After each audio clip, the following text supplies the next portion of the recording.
Reverendíssimo Padre Nilci, presidente desta celebração eucarística, queridos irmãos e irmãs internautas que nos acompanham pelas redes sociais. A primeira leitura da liturgia de hoje, do profeta Isaías, nos mostra justamente a dificuldade que os exilados têm de aceitar a relativa segurança para começar algo novo. Embora muitos ficassem na Babilônia, muitos regressaram e tiveram a coragem de se arriscar. Essa passagem bíblica nos convida a descobrir um Deus providente, de providência, aquele que providencia para todas as nossas necessidades. E Deus providencia para as nossas necessidades porque Ele é amoroso, dedicado, e o qual nós devemos ser testemunhas junto aos pobres e aos famintos. Muitas vezes nós nos colocamos como este povo de Israel que se recusou a voltar. Não temos a coragem necessária de dar passos maiores. E assim, nós escolhemos ficar com as migalhas. E ainda dizemos, pelo menos temos migalhas. Isto nos faz lembrar a história da vaquinha. É uma história antiquíssima, um provérbio, todo mundo conhece, né? Mas vale a pena a gente lembrar. Eu vou resumir, porque como todo mundo conhece, mas para a gente colocar nesse contexto da primeira leitura. Vocês conhecem aquela história que tinha um fazendeiro, né? Que tinha suas terrinhas, fazendeiro não, tinha um pedacinho de terra lá, um sitiante, um pedaço de terra pequeno. E passou um homem sábio um dia pedindo água, né? E ele foi lá buscar a água e trouxe aquela canequinha toda amassada, cheia de buraco, rachada. E o sábio olhou para aquela casa pobre, tudo caindo aos pedaços, aquelas crianças tudo sem roupa direito.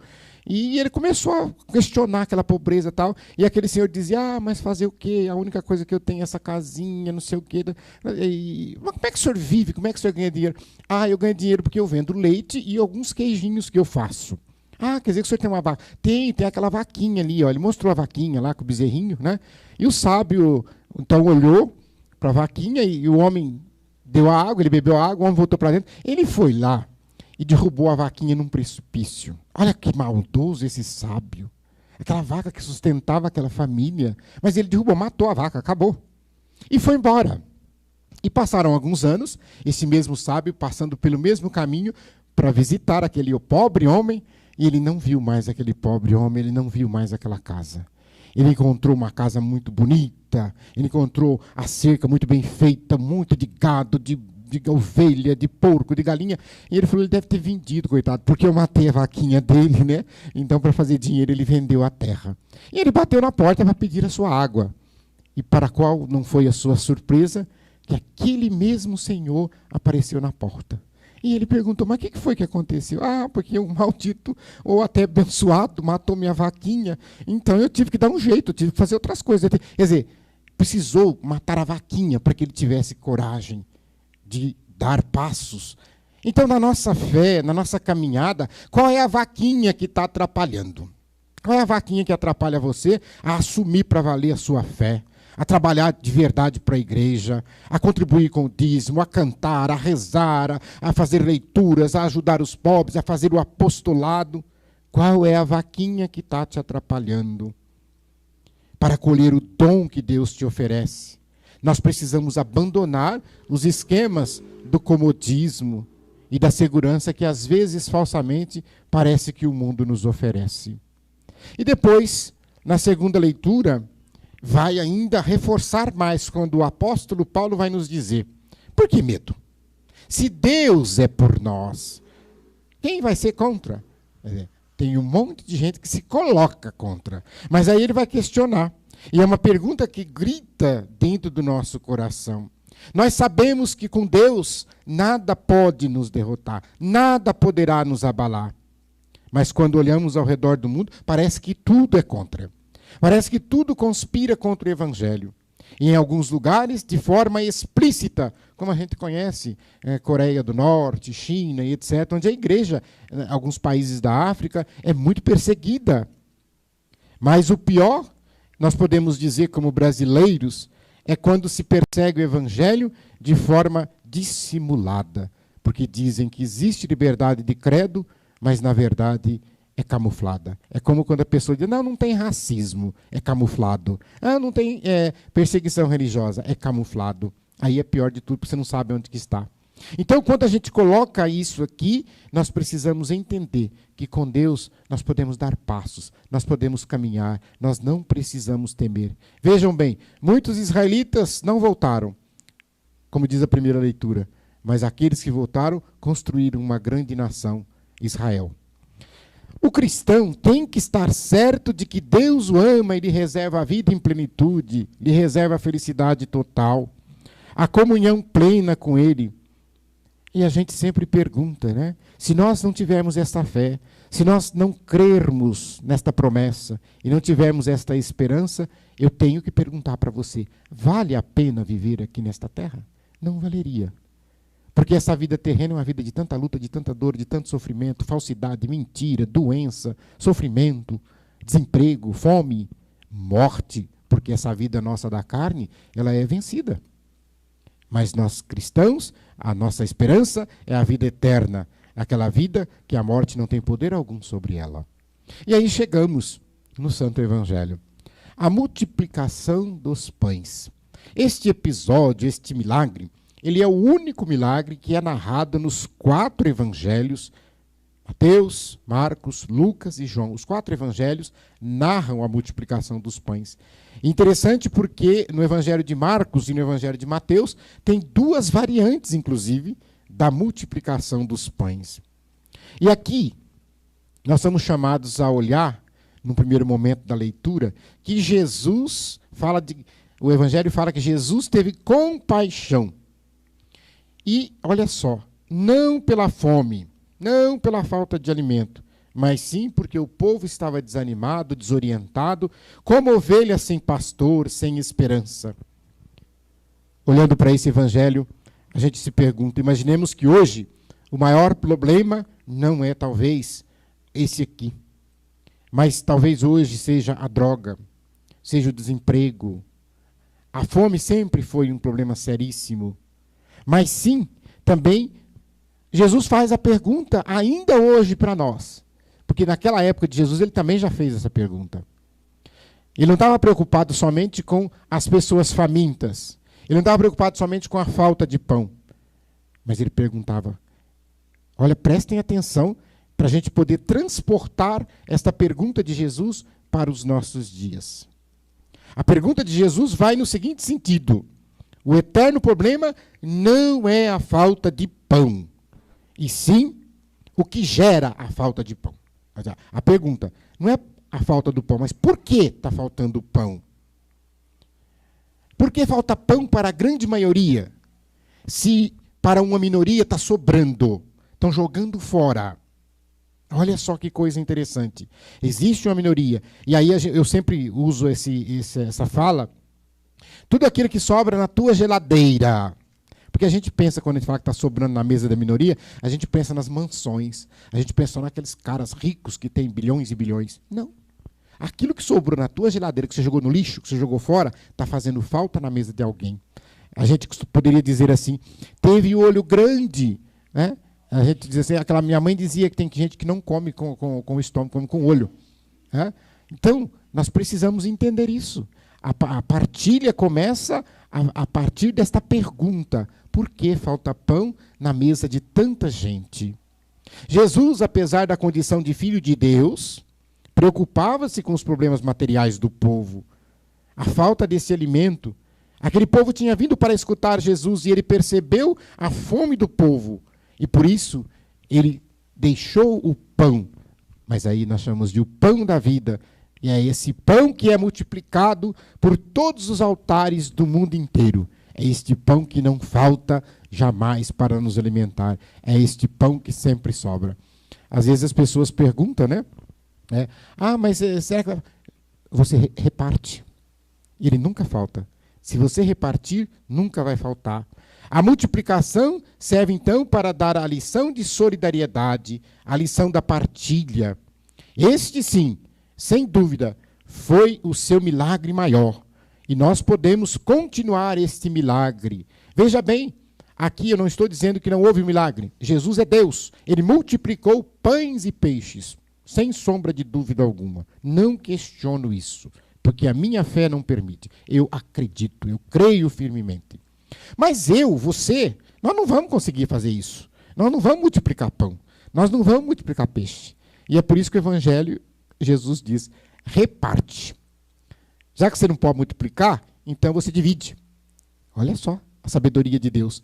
Porque na matemática de Jesus, para nós, multiplicar significa dividir. Se você tem um pão somente e você come um pão, você saciou e o irmão que estava na sua frente ficou olhando, passando fome. Mas se você pegar esse pão, cortar pela metade, você come metade e ele come metade. E os dois estarão saciados. É assim a dinâmica do Evangelho. É assim a dinâmica da partilha do pão. O Papa Francisco, numa homilia no ano de 2013, ele fala: onde iremos buscar, num deserto, pães suficientes para saciar a grande multidão? De onde nasce a multiplicação dos pães? A resposta encontra-se no convite de Jesus. E ele continua falando para você e para mim, até hoje. Dá-lhe vós mesmos de comer. Então, todas as vezes que nós ajoelharmos diante do Santíssimo, nas preces, Senhor, tenha misericórdia dos que não têm alimento, das casas que estão faltando pão e tal. Jesus, tenho sim, dá-lhe vós mesmos de comer. Então, quando você questionar Deus, onde está Deus? Dá-lhe vós mesmos de comer. Foi isso que ele disse para os apóstolos. Porque os apóstolos, quando Jesus falou, ei, mestre, não vai dar não. Só tem 2 peixinhos, só tem 5 pãezinhos, não vai dar. Olha só, às vezes nós também falamos, Senhor, mas o que eu tenho não dá para mim. Eu só tenho um pacote de arroz. Por quê? Porque você está pensando no amanhã, no depois, você não vai comer um pacote de arroz hoje. Mas a nossa ganância faz com que nós enchamos a nossa despensa e não nos preocupemos com a despensa do vizinho. Com a despensa, às vezes, nem é do vizinho, às vezes é do parente, é do irmão, é do filho, é da mãe, é do pai. Se eu tenho em abundância, eu não olho para o outro, e o Papa Francisco chama justamente a atenção disso, que nas mãos do Senhor, aquilo que nós temos, ou seja, quando nós colocamos o que temos à disposição de Jesus, o milagre acontece. Porque se os apóstolos ficassem segurando os peixes e os pães, ficaria 2 peixes e 5 pães. Mas eles dispuseram o pouco que tinha. É pouco, mas eles deram na mão de Jesus. E você? Dá o pouco que você tem, entrega, seja disponível para Jesus, para que o milagre da multiplicação possa também acontecer na sua vida. E acontecendo o milagre da multiplicação, você possa então fazer e cumprir esse mandamento. Dar de você mesmo, dar de comer àqueles que precisam, àqueles que têm fome. Precisamos então percorrer o caminho da partilha. O pouco que temos torna-se riqueza na mão de Deus. O pouco que temos torna muito na mão de Deus. O poder de Deus é capaz de fazer. Ele desce até a nossa pobreza para transformá-la. E o nosso grande sinal de adesão ao reino, então, é a partilha, não só de pão, mas de tudo que nós temos, de tudo que nós somos, nós devemos, inclusive a própria vida. Jesus não só partilhou o pão, mas ele partilhou a sua vida. Ele deu a sua vida por completo, por você e por mim, por todos nós, até a última gota de sangue. E às vezes nós somos tão mesquinhos que aquele pouquinho que tem a gente fecha e fica pouquinho o resto da vida. Mas nós temos que abrir as mãos, partilhar, para que Jesus possa realizar o milagre da multiplicação. E por fim, o Papa Emérito Bento XVI também lembra, em 1969, ele nem era Papa, ele dizia, no pão da Eucaristia recebemos uma multiplicação inesgotável de pães de amor de Jesus, rico para saciar a fome de todos os séculos. Então que nós possamos guardar este exemplo. Eu lembro, tem uma antiga canção do Padre Zezinho, eu vou ler um trechinho dela, só uma estrofe, porque ela é muito profunda. Depois você procura aí no Google da vida, ou em outras plataformas de busca, e leia a letra completa. Se quiser, escute a música também, mas a letra é que eu quero falar. E eu peguei um trechinho da letra que diz assim, ela toda é bonita, mas não vou ler porque é comprida, vou ler um trechinho que diz assim, essa música diz, por um pedaço de pão. Quando o Padre Zezinho diz, por um pedaço de pão, eu já vi mais de um irmão morrer, matar, dividir. Porque a luta pela alimentação, que o coração de muitos não é capaz de distribuir. Nesta canção, o Padre Zezinho, muito feliz, ele grande compositor, vai dizer assim, olha só, vamos lá. Por um pedaço de pão e por um pouco de vinho, eu já vi mais de um irmão tornar-se um homem mesquinho. Por um pedaço de pão e por um pouco de vinho, vejo nações em conflito. Esse mundo maldito por não partilhar. Vejo metade dos homens morrendo de fome, sem Deus e sem lar. Depois você procura a letra inteirinha.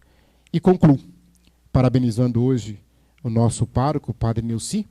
A igreja, nós vimos no início da liturgia, nesse primeiro final de semana, todo o mês de agosto é dedicado à vida, à vocação, aos vocacionados. Esse primeiro domingo se dedica aos ministérios ordenados. Então, vocês viram aí no comentário, padre, diáconos e bispos. Depois, no segundo domingo, vocação família, os pais são lembrados no segundo domingo. Depois, no terceiro domingo, a vida consagrada, os religiosos, as religiosas. E no último domingo de agosto, todos os leigos e leigas, de modo especial os catequistas, aqueles que entregam a sua vida na construção do reino de Deus. Mas neste final de semana, a gente sempre diz, no dia 4 é o dia do padre. Então a gente sempre fala que o primeiro domingo a gente celebra o dia do padre.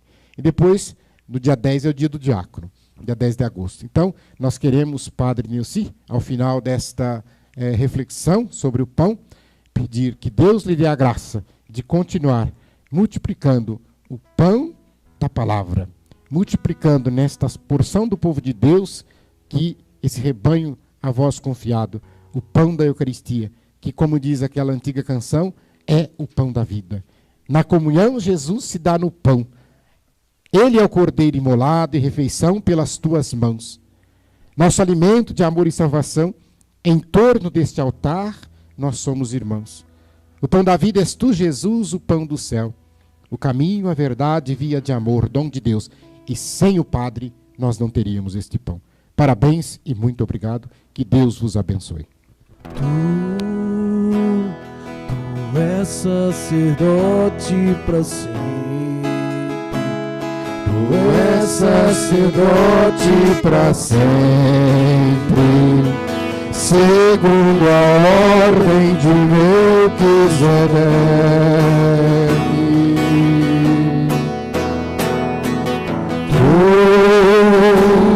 Tu és sacerdote para sempre.